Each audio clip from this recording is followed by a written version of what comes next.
we have to know our enemies if we want to end this, because we really have to end itong CPP, NPA, NDF kasi hindi lilipad ang Pilipinas, no? Meron tayong mga surot, no, mga salot yung mga yan na bawat sektor ng ating lipunan nandyan sila.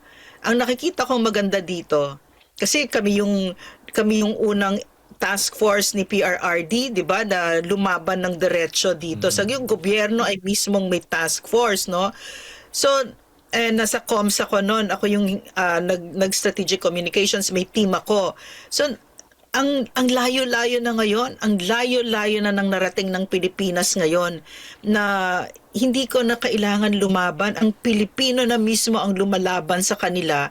Diyan mismo sa social media, sa pages mismo nila na hindi sila nakakasabat, 'di ba? So, umaandar tayo. So maraming salamat talaga sa Court of Appeals kasi kung hindi gagamitin nila yan, bakit? No, para ma-recruit ang mga anak natin kasi habang nagsasalita tayong lahat, habang nag-aaway-away sa politika, ang salot na yan, itong mga komunistang teroristang ito, they're very focused on recruiting our children. Kahit sa BJMP, nagre-recruit sila. No? So tuloy-tuloy lang sila.